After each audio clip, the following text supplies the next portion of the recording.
Hoy platicaremos con el doctor Javier Velázquez Moctezuma, miembro del área académica de neurociencias del Departamento de Biología y Reproducción en la Unidad de Iztapalapa de la Universidad Autónoma Metropolitana. El doctor Javier Velázquez tiene una formación académica en la licenciatura de Medicina por la Universidad Nacional Autónoma de México, maestría en Psicobiología en la Universidad Nacional Autónoma de México, doctorado en Biología de la Reproducción en el Centro de Investigación y Estudios Superiores del Instituto Politécnico Nacional en la unidad de la Universidad Autónoma de Tlaxcala. Es profesor titular C del Departamento de Biología de la Reproducción. Es investigador nacional nivel 3 emérito del Sistema Nacional de Investigadores. Ha sido jefe de Departamento de Biología de la Reproducción, director de la Clínica del Sueño en la Unidad de Iztapalapa, profesor distinguido de esa institución y rector de la Unidad de Iztapalapa. El doctor Velázquez Moctezuma ha escrito más de 100 artículos internacionales en revistas indizadas, con más de 4.000 citas. También ha escrito capítulos internacionales en libros especializados y tiene más de 11 libros publicados. Es miembro fundador de la Sociedad Mexicana para el Estudio de la Integración Neuroinmunoendocrina, fundador de la Sociedad Mexicana para la Investigación y Medicina del Sueño, secretario del Comité Directivo de la Sociedad Latinoamericana del Sueño, miembro de la International Society of Psychoneuroendocrinology, miembro fundador de la International Behavioral Neuroscience Society, miembro de la Sociedad Mexicana de Psiquiatría Biológica, miembro de la Sleep Research Society, miembro de la Society of Neuroscience y miembro de la New York Academy of Science. Pues es un gusto para nosotros que nos hayas dedicado unos minutos de tu tiempo importante para tener esta entrevista. Para la división es muy importante. Y bueno, pues constantemente te lo agradecemos porque también es importante que la comunidad universitaria y el público en general conozcan un poco sobre ti y sobre tu brillante carrera académica en las neurociencias. Al contrario, José Luis, un privilegio estar aquí platicando con ustedes. Muchas gracias. Y bueno, en tu biografía señala que naciste en el año de 1950, ¿no? Ya algunos ayeres. Quizás unos cuantos, y que también, bueno, que naciste en la colonia Roma, y bueno, y que pues, y en una, digamos, en una avenida muy emblemática, ¿no? Que es sí. Álvaro Obregón, ¿no? Y bueno, y si quisieras comentarnos algo sobre tu infancia y tu adolescencia en ese encono importante en la Ciudad de México. Bueno, cuando yo nací en la colonia Roma no era la colonia Roma que es ahora, y el camellón de Álvaro Obregón no era el camellón que es ahora, no tenía estatuas, no tenía nada más. Pero vivíamos en una sociedad donde se permitía jugar todo el día en la calle, ¿no? Entonces nuestro camellón era nuestro área de juegos, nuestra pandilla de las diferentes cuadras, en fin.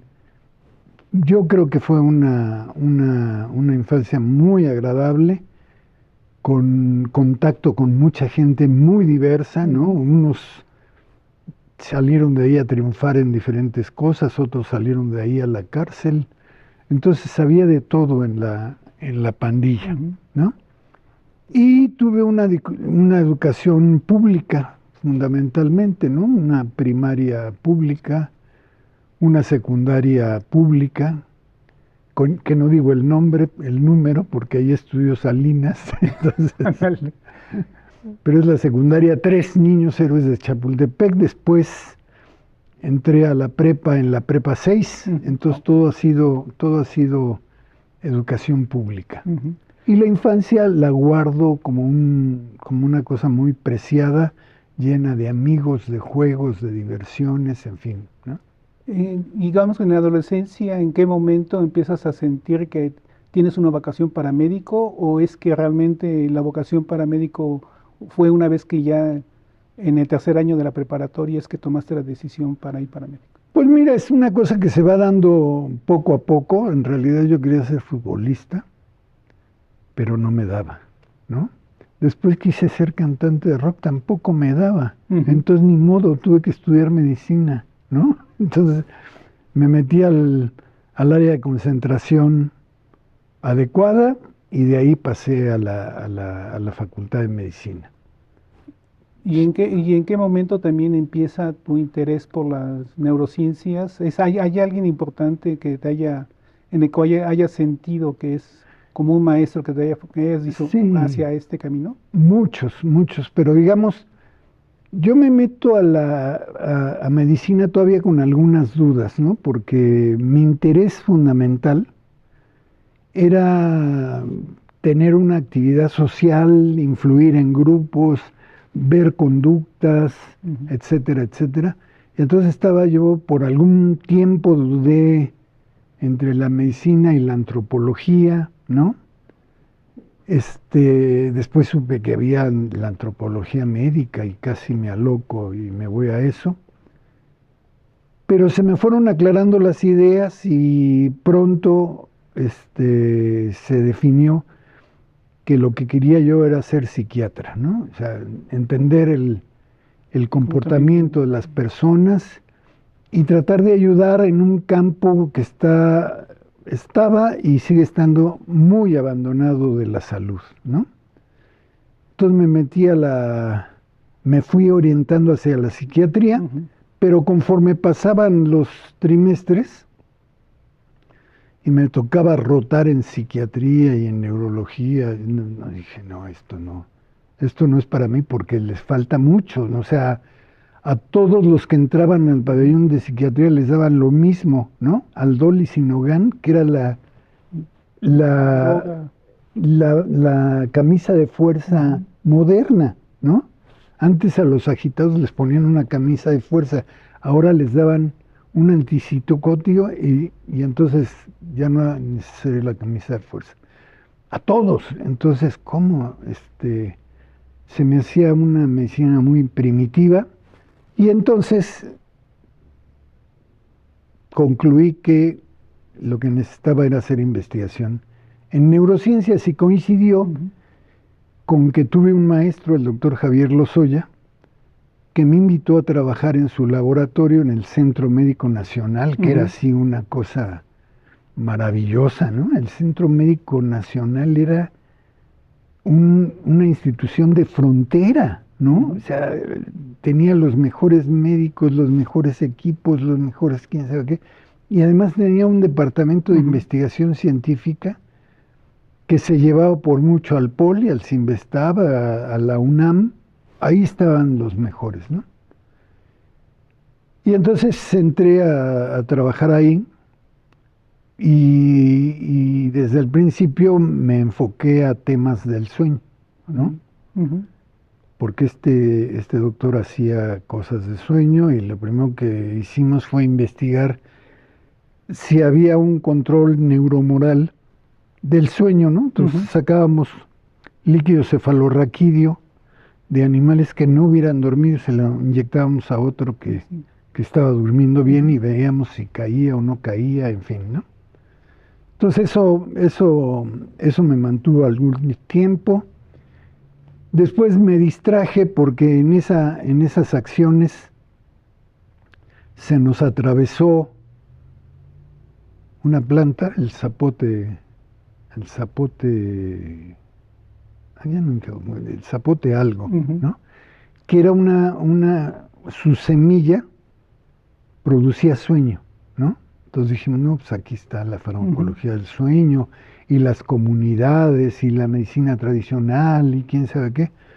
Y entonces empezamos una aventura que para mí duró como 3 años. Fundamos el Instituto Mexicano para la Sí, Investigación, sí. no, el Instituto para el Estudio de las Plantas Medicinales en México, Ujú. ¿no? Tuvimos apoyo del gobierno, se abrieron muchas oportunidades, pero pues eso ya era farmacología y era otras cosas, ¿no? Claro. Y entonces yo sentía que tenía que regresar a las neurociencias y regresé a las neurociencias con el doctor Carlos Beyer, que en ese entonces era el director del centro, del Departamento de Ujú. Investigación en el IMSS, y que en ese momento se estaba pasando a la UAM, ¿no? Estaba fundando la UAM Ujú. con muchos otros. Pero nos conocimos, me pasé con él, empecé a trabajar con él, y ya después él fue el que me abrió la puerta de la UAM, ¿no? Entonces llegué Llegué aquí a la UAM gracias al doctor Carlos Becher. O sea, digamos que nunca pasó como una expectativa adicional en ti, digamos, como estás con el doctor Lozoya, ¿no? Y en el Inter es cuando aparece el doctor Carlos Becher. Sí, Y entonces es en parte, digamos, eres una rama académica del árbol del doctor Carlos Becher, sí, ¿no? sí, Entonces, sí. pero digamos, al final, digamos, también generaste tus semillitas y ahora tienes tu propio árbol que ha facilitado el conocimiento o la aplicación de las neurociencias para Sí, los sí, sí. trastornos del sueño, ¿no? En los años, en una parte importante de tu adolescencia, adultez, digamos, tu adultez, de tu primera adultez, pues hay eventos importantes en el país, ¿no? Que es el movimiento del 68, ¿no? Sí. Entonces, ¿cómo es que Javier Velázquez, digamos, vivió el movimiento del 68, ya sea como estudiante al inicio de la carrera o durante la carrera, que no solamente incluyó el movimiento del 68, sino también el halconazo, ¿no? En el 68 estaba yo todavía en la prepa Ujú, y era uno más de los estudiantes, ¿no? Me gustaría decirte que era el líder de la prepa. No, ujú. era uno más, iba a los mítines, iba, en fin, hacía presencia. Pero no entendía muy bien de qué se trataba. Ya con el halconazo, ahí sí ya estaba en la Facultad de Medicina y ahí sí, la mañana del 10 de junio, Ujú. anduvimos volanteando en los camiones, ¿no? Y las señoras preocupadas, jóvenes, ¿por qué hacen esto? Que no les va a volver a pasar lo mismo. No, señora, porque la lucha revolucionaria. Y después en la tarde se vino el halconazo y ahí nos vemos después, ¿no? Claro. Y después ya, digamos que me alejé de la agitación estudiantil, sobre todo porque en medicina tú estudias un año y medio en la facultad Ujú, y después te vas. Entonces tu vida es en los hospitales ujú. y en los hospitales ya es otra onda, o sea, ya no es la cosa estudiantil y el relajo, no, no, no, es un hospital y tus compañeros son profesionales, ¿no? Ujú. Entonces ya es otra cosa. Oye, ¿y tu llegada a la UAM no fue algo diferente? Pues él está acostumbrado a que, digamos, en la UNAM es el profesor, es casi de asignatura y digamos, y que el investigador está en centros o institutos de investigación y llegas a un modelo que en su momento fue o sigue siendo novedoso y la pregunta sería esa, o sea, ¿tú consideras que el modelo sigue siendo vigente, el de profesor investigador? Por supuesto que sí, por ¿Y supuesto que qué sí. ventajas tendría relacionado, por ejemplo, con el que pasa con las otras dos instituciones de educación superior también relevantes en el país? Bueno, lo que sé de la UAM, que es algo, Ujú, este, me hace reconocer que este modelo de profesor investigador, de estar aquí tiempo completo ujú, dedicándote a la investigación y dando clases, genera muchas cosas, muchas relaciones muy, muy plausibles, ujú, ¿no?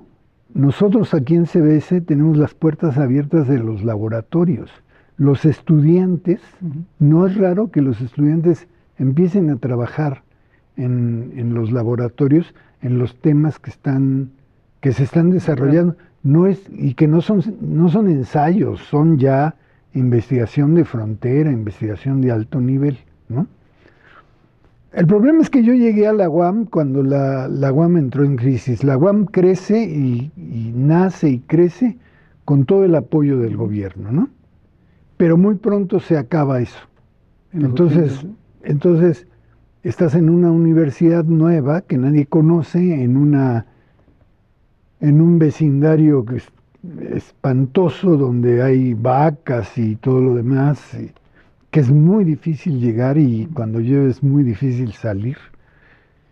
Y nosotros en esa primera etapa de jauja, pues se compraron aparatos y todo lo demás. Pero después ya no había ni tornillos, ni alambres, ni nada para echar a andar los aparatos, ¿no? Ujú, Entonces fue una cosa así difícil. ujú, Y en ese entonces sucedió la crisis de López Portillo, ¿no? Que era una inflación galopante. ujú. Y la universidad y su sindicato, que era un sindicato de académicos y de trabajadores, fuimos vanguardia, ¿no? Entonces cada 3 meses emplazábamos a huelga por aumento salarial, porque cada 2 meses perdías el poder adquisitivo del salario, ¿no? Entonces fue una etapa así muy, muy difícil, pero muy formativa, muy divertida. Nos hicimos una comunidad muy sólida, ¿no? Era un sindicato que no tenía las perversiones que después todos los sindicatos van teniendo. Y mientras fue un sindicato mixto de profesores e investigadores, pues era muy importante estar ahí, ¿no? Y sí, los universitarios dábamos la lucha por mejores condiciones para la educación, ¿no? ¿Tú consideras que digamos, dentro de las funciones sustantivas de docencia, investigación, difusión y preservación de la cultura, exageramos en irnos más hacia la investigación más que hacia las otras dos? Sí, sí, y eso sucede porque la UAM ha sido innovadora en muchas cosas, ¿no? Y una innovación que se dio en la UAM fue tratar de cuantificar el trabajo académico, ¿no? Entonces, voy a identificar el trabajo académico que tú haces y te voy a dar puntos, ¿no? Y entonces dije, no, qué innovación. Y sí, realmente después muchas instituciones lo han copiado. El problema es que quien define los puntos define el perfil del profesor, ¿no? Y lo que queríamos en la UAM era tener investigadores, ¿no? Entonces, el que publique un trabajo, el que vaya a un congreso, el que haga esto, muchos puntos, ¿no? El que dé clases, pues pocos puntos. Y el que haga divulgación científica, nada, ¿no? O sea, entonces creo que fue un trabajo muy arduo, muy importante, muy delicado. Y después ya no se le quiso meter mano al tabulador, ¿no? Entonces nos hemos quedado así muchos años. Y nos hemos quedado así muchos años con errores heredados de la fundación de la UAM, ¿no? La UAM tiene como muchas otras instituciones, actividades centrales, ¿no? La docencia, la investigación, y en la tercera nosotros fallamos horriblemente, porque dice preservación de la cultura, difusión y preservación de la cultura. A ver, difusión es una cosa, preservación de la cultura es otra, y la divulgación de la científica es otra cosa. Entonces, hemos hecho esfuerzos porque eso se corrija, pero las autoridades en su momento tenían miedo de que fuéramos al Congreso a modificar nuestros documentos y los diputados nos los fueran a cambiar, ¿no? Entonces se ha quedado ahí una cosa que me parece que no le ayuda a la universidad, porque la universidad debería estar haciendo investigación, docencia y divulgación científica, ¿no? Y dándole puntos a cada una de estas actividades. Una vez que es cuando está en la crisis económica en el país, cuando tú decides ir a visitar al doctor Christian Killing. Sí, pero no por eso, ¿no? Sino porque, bueno, digamos que en el devenir de la formación profesional, sobre todo en lo que nos dedicamos nosotros en las ciencias biológicas, pues hay un momento en que tienes que salir al extranjero, ¿no? Y pasar un rato en el extranjero trabajando y viendo qué hacemos. Ya para entonces ya estaba yo en el tema del sueño, ya éramos un grupo importante de mexicanos haciendo sueño y actividades y demás. Y eso me permitió conocer al doctor Chris Gilling, que es una bellísima persona, ya murió, pero era una potencia en el sueño. Él era un psiquiatra y con mucha producción en sueño, y trabajaba en el hospital de veteranos de San Diego, ¿no? donde estaban juntos, trabajan juntos con la Universidad de California en San Diego, ¿no? Entonces, la Universidad de California, que es poderosísima, tiene campus en diferentes ciudades, ¿no? UCLA, San Francisco, San José, etcétera. Y entonces me fui a pasar un rato ahí con Chris Guilin y el equipo de Chris Guilin. Y bueno, me duró 2 años la experiencia y me regresé, ¿no? Porque la idea nunca fue quedarme por allá. Okay. Aunque de repente era tentador, pero nunca fue esa la idea. Oye, algo que me llamó la atención es que en una entrevista que te hacen para hombres y mujeres que hacen ciencia por la Oficina de Divulgación de la Ciencia que tú creaste aquí en la unidad, te hacen una pregunta y te hacen una pregunta es algo muy, muy enfático que haces, es ¿cómo es vivir en México? ¿No? ¿Y cuál sería tu respuesta? ¿Y cómo es que el cuarteto de Liverpool te facilitó la sobrevivencia en México? Bueno, déjame decirte que los Beatles se metieron a mi corazón desde 62, Okay. ¿no? Y no han salido. Entonces, para mí es un estímulo muy importante, una inspiración, una guía, un estado de ánimo. Entonces soy bitlemaníaco y eso no ha cambiado y yo creo que ya no cambió.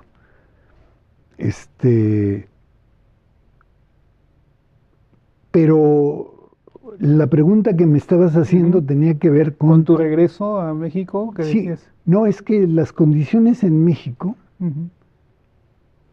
eran paupérrimas, ¿no? O sea, el profesor investigador en México ganaba muy poquito, Sí. ¿no? Tenemos salarios muy deficientes, al contrario de allá, ¿no? Entonces, allá es otro mundo, otra organización. Los investigadores se mueven no nada más de laboratorio a laboratorio, sino de ciudad a ciudad, de grupo a grupo, con gran facilidad, ¿no? Y reciben un estipendio, un pago mucho mayor comparativamente que el que recibimos aquí, ¿no? Pero pues no tienen lo que tenemos aquí, ¿no? Los mercados, las fiestas, la feria. Todo. Oye, algo que queda muy claro en cuestión de la investigación, digamos, es fundas el área de neurociencias, incursionas en la parte clínica, eres el impulsor de la Sociedad Mexicana para la Investigación en Medicina del Sueño, fundas la clínica de sueño aquí en la unidad. Y ahí en la clínica de trastornos de sueño, pues han atendido a cientos de pacientes, has formado recursos humanos ahí, han generado artículos de investigación especializados, y sobre todo que llama la atención esta certificación europea en la especialización, ¿no? Sí. Entonces creo que es algo muy valioso para la institución tener, digamos, un centro o una clínica especializada que de alguna manera favorece todo esto, ¿no? Bueno, pues todo eso que dijiste es cierto absolutamente. Teníamos una clínica de sueño muy importante. Llegaban estudiantes, se hacían su maestría, su doctorado, hacíamos proyectos de investigación y por supuesto el eje central, digamos, atendíamos a muchos pacientes de aquí y de fuera, más de fuera, ¿no? Pero teníamos un proceso de financiamiento muy eficiente, ¿no? Porque la clínica de sueño era yo, un profesor, y una profesora, y nada más, ¿no? Pero si tú llegabas a la clínica, pues veías ahí a 12 personas y te atendían en la noche y te registraban en la noche. ¿Y eso cómo se paga? ¿No? Claro. Bueno, eso lo tenemos que pagar cobrando a los pacientes, ¿no? Pues es algo que se quiere retomar, ¿no? Digamos, en los servicios, ¿no? O sea, el ofrecimiento de servicios es una forma que nos va a facilitar allegarnos de ellos para poder realizar otras actividades, claro. ¿no? El problema es que primero la quitas y después ves cómo la modificamos, entonces sí es un error gravísimo. Claro. Oye, bueno, con el cosa La otra, sí, la otra actividad importante de la docencia, ¿qué significa para ti ser docente? Pues yo creo que es una actividad muy divertida. Ujú, Este, la interacción con los estudiantes regularmente es muy empática, muy simpática, muy estimulante, ujú, ¿no? Y de repente tú mismo descubres que sabes muchas cosas y que le puedes enseñar ujú. a alguien y ese alguien te empieza a ver con otros ojos, ¿no? Entonces eso es como muy estimulante. Pero además nuestra área de neurociencias, nuestra clínica de sueño y aún nuestra oficina de divulgación, pues se nutría de los alumnos que teníamos, Ujú, ¿no? Entonces, no era raro que en cualquier curso los alumnos te dijeran, ¿y usted qué hace? claro, Ah, pues yo hago muchas cosas, pásale para acá ujú, y ya después ya no salían, claro. ¿no? Y digamos, y en cuestión de tu experiencia como rector de la unidad, en cuestión de la docencia, ¿en qué dirección crees que deba ir la División de Ciencias Biológicas y de la Salud? Ah, esa es una pregunta con chanfle. Yo creo que, yo creo que hemos estado muy lentos y muy anquilosados, ¿no? Entonces, nosotros nacimos con varias licenciaturas taquillerísimas. Ujú, La ingeniería en alimentos, la bioquímica industrial, las ciencias de la salud, ujú, de biología experimental, la hidrobiología, ¿no? Y las dejamos caer, ¿no? Pero lo peor es que vimos cómo se iban cayendo, ¿no? Y nosotros volteábamos para otro lado, porque estábamos muy ocupados, ¿no? Entonces nos ha faltado dinamismo para decir, a ver, esta licenciatura, ay, qué bonita, pero la vamos a cerrar, porque no tiene ni pies ni cabeza ujú, y entran menos estudiantes de los que estamos esperando y tenemos que meter estudiantes que no pasan el examen. ujú. Bueno, esas se tienen que cerrar. Nos cuesta un trabajo cerrar unas licenciaturas que, bueno, parece que es manda, ¿no? Pero Ujú. creo que es muy importante que revisemos una y otra vez la oferta docente que tenemos en CBS. Porque tenemos muy buenos profesores, Ujú, tenemos muy buenas instalaciones y somos muy indolentes, ¿no? Entonces, el renglón de las licenciaturas, eso le toca a alguien más, ¿no? Yo aquí, díganme qué clases doy, voy a hacer mi investigación, tengo mis actividades y se acabó. No, hay que entrarle al grave problema de de las licenciaturas. No es fácil porque son unas discusiones interminables y gritos y ujú. sombrerazos y demás, pero hay que acostumbrarnos a tomar decisiones rápidamente y poder ofrecer algo nuevo, ¿no? Y algo valioso para no quedarnos en cosas de hace cuánto. Recuérdame cuánto tiene producción animal. Pues por lo menos 25. 25 años de fracaso, y eso lo dijiste tú, pero bueno. No, Este, pues ya digamos, es que a pesar de todas las estrategias que hemos intentado para revalorar, digamos, y promoverla, pues quizás a lo mejor también tendríamos que pasar con la reflexión de decir, bueno, ¿hasta dónde? Pero además la situación es que a lo mejor del departamento, digamos también de donde tú perteneces, es que a lo mejor es buscar otra alternativa, ¿no? Y dentro de una alternativa creo que hemos platicado sobre una posible, ¿no? Sobre una situación de, de un nuevo plan de estudios, ¿no? sí, Y creo que esa situación, pues, para más o para menos, independientemente de cuántos más o cuántos aspirantes tengamos, estamos favoreciendo la situación, como señalaste, de la caída de la oferta y la demanda, ¿no? sí, Entonces, creo que la situación ya no se trata de decir, bueno, pues busquemos, sino que creo que es como señalaste también, hay una plantilla altamente habilitada en biología de la reproducción y creo que eso facilitaría el ofrecimiento de una segunda licenciatura y creo que, y da sustento, creo que sí sería bien sustentada la generación de esta nueva licenciatura, sí. ¿no? Mira, hemos hecho intentos a lo largo de los años Ujú, que terminaron gritos y sombrerazos nada más, pero producción animal nació como una licenciatura ujú, orientada a resolver el problema alimentario de México. Fíjate nada más la importancia, ¿no? Pero a la hora de los programas, de las materias, de los profesores, eso quién sabe dónde quedó, ¿no? Entonces eso se fue perdiendo. Y en el paso de los años, hubieron iniciativas, por ejemplo, para hacer varias áreas de concentración, digamos, ¿no? Biología de la reproducción, ahí puro investigador en biología de la reproducción. Producción animal, puro productor de rancho y de sitio. Reproducción en cautiverio, puro especialista en zoológicos y cosas así. Y estaba muy padre ese plan, pero no fructificó como muchos otros. Claro. Y hablando de digamos, algo que te, cosa llama, que es de reconocerte, porque realmente, bueno, por eso tú recibiste varios premios en cuestión de la divulgación, ¿no? Entonces, dentro de esta entrevista en voz que te hacen tienes claras dos cosas, ¿no? Que querías o deseabas que se dieran. Una es el Centro Cultural Metropolitano, ¿no? Y la otra es el Museo de Gota de Agua. Exactamente. Es voluntad o compromiso el que no se hayan culminado hasta ahora. Eso sí no sé.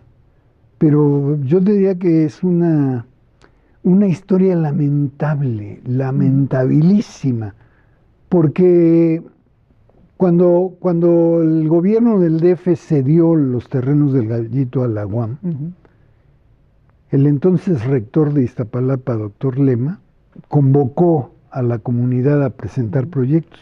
Y nosotros presentamos un proyecto sensacional, está mal que lo diga yo, pero era sensacional. Un centro cultural metropolitano. ¿Qué tenía? Tenía un centro de convenciones que en Iztapalapa no había. O sea, no puedes juntar 1000 personas para un evento en Iztapalapa. Entonces dijimos, un centro de convenciones, y de ahí vivimos, porque lo rentamos ¿no? Y de ahí vivimos. Y junto a ese centro de convenciones, un museo dedicado a la vida, que es lo que tú y yo hacemos, ¿no? Entonces, ver desde dónde se origina la vida, cómo surgen las células, qué magia tiene cada una de las células que las hace tan importantes, que nos permite vivir, ¿no? O sea, una neurona no es igual a una célula de la retina ni a una célula del riñón, pero son estas 200, 300 tipos de células las que nos permiten vivir de una manera especializada. Entonces, un museo dedicado a la vida en Iztapalapa era muy emblemático eso. Y después un edificio de colecciones con un centro de transferencia.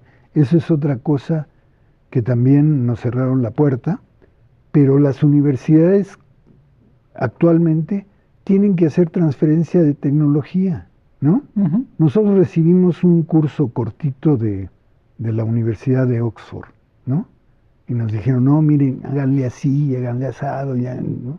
Nosotros tenemos alianzas con empresas y nos juntamos cada año, gobierno, empresa y universidades, y vemos qué vamos a hacer, ¿no? Ahora en la pandemia, una de las primeras vacunas que surgió fue la que estaba el laboratorio y la Universidad de Oxford. ¿Tú sabes cuántos millones de libras le entró a Oxford por ese solo descubrimiento? ¿Nosotros tenemos eso? Sí. Nosotros tenemos innovaciones y tenemos desarrollos y tenemos... Pero nuestras patentes, que son pocas, pero están guardadas en un cajón, ¿no? Porque el abogado y el administrador y quién sabe qué, y nosotros no somos capaces de decir, a ver, no, me das la patente y yo la voy a vender, ¿no? Claro. No, es muy difícil, todo es muy difícil. Entonces, pusimos aquí a la vuelta un centro de transferencia tecnológica que ahora ya es un salón de clase o vete a saber qué sea. Y en esta parte, digamos, también de la divulgación, yo sé que a lo mejor, como se llama, la propia división no ha hecho suficientes esfuerzos, pero ¿cuál sería tu opinión respecto a la divulgación que hace la División de Ciencias Biológicas y de la Salud? Mira, yo te diría que la que hicimos durante 15 años Ujú, fue de primera línea, ujú, ¿no? A lo mejor suena muy petulante, pero 7 años después de que nosotros estábamos haciendo anualmente la Feria de las Ciencias, ujú, la UNAM empezó a hacer su Feria de las Ciencias. Entonces dices, no, algo estamos haciendo bien, ¿no?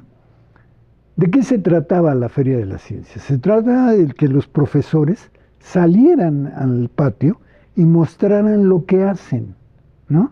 Y entonces traíamos ujú. 14,000 niños de secundarias y de primarias a ver lo que hacen los universitarios, ¿no? ¿Para qué sirven los Claro. universitarios? Nos cuestan mucho y no sabemos para qué sirven. Bueno, ahí estaba la muestra de para qué servían. Eso le dio, por ejemplo, tuvo muchos logros. Uno de ellos fue la licenciatura en hidrobiología. Ujú. Creció como 5 veces, ¿no? Porque dijeron, "Ay, esto es hidrobiología, yo me quiero dedicar a esto". Y había niños que salían de ahí diciendo, ya sé qué voy a hacer de grande, Ujú. ¿no? Entonces, fue una experiencia magnífica. Hicimos programas de radio, hicimos programas de televisión, Ujú. además de que el evento fuerte era la Feria Ujú. de las Ciencias Biológicas. Hicimos concursos que fueron históricos, por ejemplo, uno que se llamó Cantando la Biología, y que eran adolescentes tocando rock o haciendo lo que fuera, y le cambiaban la letra a las canciones y le ponían un tema de Darwin Ujú. o de Beto a saber qué. Y se nos llenaba de familias el auditorio, ¿no? De familias enteras. Tal éxito genera muchas envidias, ¿no? Ujú. Entonces, ¿cómo estos cuates están haciendo eso? Mételes el pie. Y si no lo metieron. Oye, igual platicando sobre esto también, digamos, en tu etapa como rector de la unidad, ¿qué retos eran alcanzables o qué problemáticas existían y qué tan fácil fue cumplir las expectativas y dar resultados que tú esperabas? No que la comunidad, sino que tú esperabas y que realmente reflejaran tu esfuerzo hacia la comunidad. Fue facilísimo, facilísimo. El equipo que formamos al entrar a la rectoría, Ujú. la orientación es, profesor que venga, tú le dices que sí, ¿no? Dice, "Ay, ¿cómo? Sí, Ujú. ¿no? Mira, por ejemplo, ahí viene uno, ¿qué quieres? Es que un congreso y el avión y no sé qué. Sí, toma, vete. Tú, no, yo necesito un aparato porque se me rompió mi aparato. Toma, órale, ¿no? Entonces era muy fácil, los profesores te decían qué es lo que tenías que hacer. Ujú. Y creo que pasamos, bueno, yo no sé los demás, pero yo sentí que fue 4 años de fiesta, Ujú. ¿no? Ándale. La pasamos muy Ujú. bien y gente creció mucho. Tuvimos aparatos millonarios para las divisiones, ¿no? Y fue posible comprarlos gracias a que teníamos muy claro que íbamos a orientar el gasto a las necesidades de la academia, ¿no? No coches, no fiestas, no comidas, no nada, ¿no? Los rectores tenemos una American Express plateada. Yo la devolví inmediatamente. Tenemos choferes.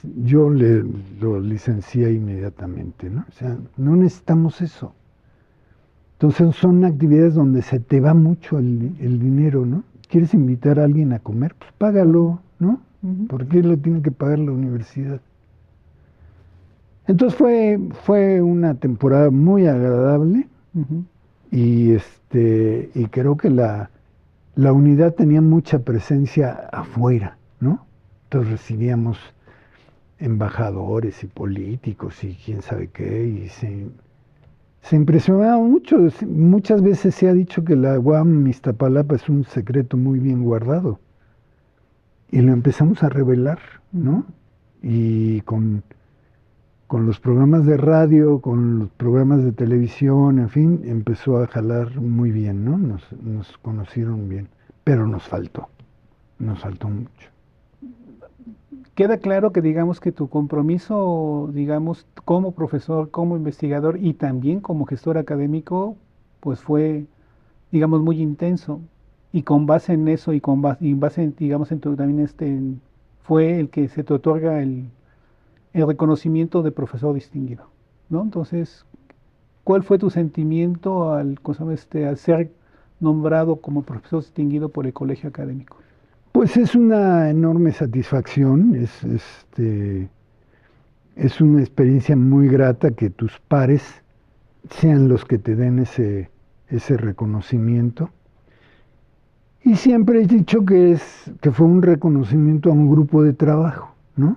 O sea, no es a ti, o sea, tú Claro. nada más estás ahí divirtiéndote Ujú. y generando cosas, pero hay mucha gente que hace el trabajo diario y viene en las vacaciones nos encontramos tú y yo Ujú. muchas veces, y es un trabajo apasionante por el cual te dan un reconocimiento, pues es un privilegio inesperado, ¿no? Oye, y si tuviera un momento significativo de que hayas considerado, ha valido la pena estar en esta institución, ¿cuál sería? Cuando fui rector. Cuando fui rector fue una experiencia gratísima y, y me permitió hacer algo que yo tenía muchas ganas de hacer, pararme en muchos lugares a decir, yo soy de la UAM y la UAM es una universidad pública de primer nivel. Somos de las 5 mejores universidades latinoamericanas. Yo todos los años checaba el ranking de universidades de licenciaturas que hace el Universal, Ujú. y en Iztapalapa tenemos 10 o 12 en primer lugar, ¿no? Entonces la licenciatura en cómputo es primer lugar, la licenciatura en historia, primer lugar, en filosofía, primer lugar. Bueno, eso se tiene que saber, ¿no? Porque los profesores ya no les da para hacer el Hacer trabajo trabajo. tan intenso y además Ujú. divulgarlo, ¿no? Pero somos una institución estupenda, extraordinaria. O sea, ya me queda que en parte así que ya me respondí de la siguiente pregunta de qué significa para ti la UAM.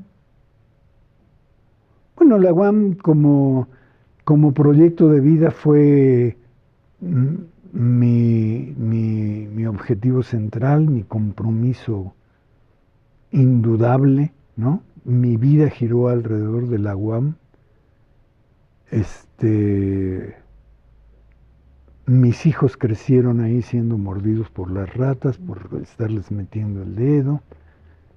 Este, y aprendimos a hacer muchas cosas, no solamente de las neurociencias, no solamente de la medicina del sueño. Aprendimos a hacer divulgación, aprendimos a hacer radio y una serie de Ujú. cosas que nos han permitido mantener las actividades de divulgación, ¿no? Aunque nadie quiera hacerlas. Muy bien. Oye, y cambiando un poco de tema, también haciendo énfasis en esta entrevista de radio que te hacen de hombres y mujeres que hacen ciencia, ¿no? ¿Cómo hace compatible la política con la ciencia? ¿No? Porque en parte, digamos, fuiste fundador del Partido Mexicano de los Trabajadores, ¿no? Y también tiene que ver con esa pregunta, ¿no? Porque además hay dos personas, yo creo dos personajes emblemáticos, ¿no? Que hablamos de Carlos Beyer, ¿no?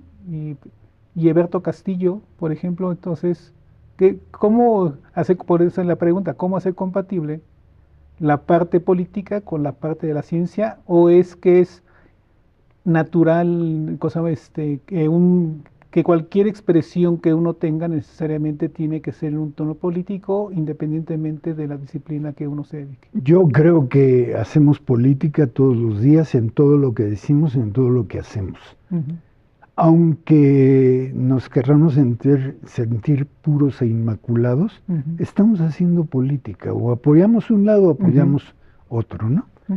Y esto del Partido Mexicano de los Trabajadores fue cuando estaba yo, tendría 30 y tantos años, ya estaba aquí en la UAM, ¿no? Y bueno, la idea es que los cambios se dan a través de los partidos políticos, como ya acabamos de ver en el 2018, ¿no? Y entonces, en aquel entonces me daba mucha inquietud participar en un partido, pero tenía yo mucho miedo de caer en manos de farsantes, ¿verdad? Pero entonces supe que en el Partido Mexicano de los Trabajadores estaba Alberto Castillo, estaba Demetrio Vallejo, estaba Cabeza de Vaca, estaba el Búho, muchos héroes del 68 estaban ahí, expresidiarios y demás, estaban ahí. Y entramos y le dediqué mucho tiempo, mucho esfuerzo y mucha pasión a mi militancia en el PMT. Pero después el PMT ya se convirtió en otra cosa, ¿no? Se juntó con el Partido Comunista y con otros partidos. Y entonces se fue diluyendo nuestra pureza y virginidad, y entonces ya muchos salimos de ahí. Y sí era un poco incompatible, ¿no? O sea, o estás en el laboratorio todos los días, o estás haciendo mítines, ¿no? Entonces ya me metí al laboratorio todos los días y empezamos a avanzar, ¿no? Oye, ¿qué pasatiempos tienes adicionales a las neurociencias? Además de las neurociencias, ¿qué otra Pues cosa cuando era haces? yo joven corría, hacía deporte. De hecho, aquí en la UAM tenemos, yo puse la cancha de voleibol ¿De playa? de playa, tenemos la cancha de futbolito, ¿no? Tenemos el squash, ¿no? Y entonces yo frecuentemente hacía deporte ahí, ¿no? Y después, bueno, pues leo mucho, veo series, en fin, me la paso bien. El común denominador es que lo que hagas, trata de aprender algo, ¿no? Ándale. Si hubiera algún deseo que te faltó por cumplir, ¿cuál sería? Ser rector general. Y respecto a eso, ¿cómo te gustaría ver a la UAM dentro de 10 años? A pesar de todas las situaciones que hemos Me estado gustaría pasando. ver a la UAM dentro de 10 años con rectores como estos, como Chapela, como Gázquez, con gente comprometida, no con arribistas, no con vengadores, no con personajes que ocupen los puestos de dirección para desquitarse de todo lo que les ha ido mal en la vida, ¿no? Claro. No sé si eso se vaya a poder.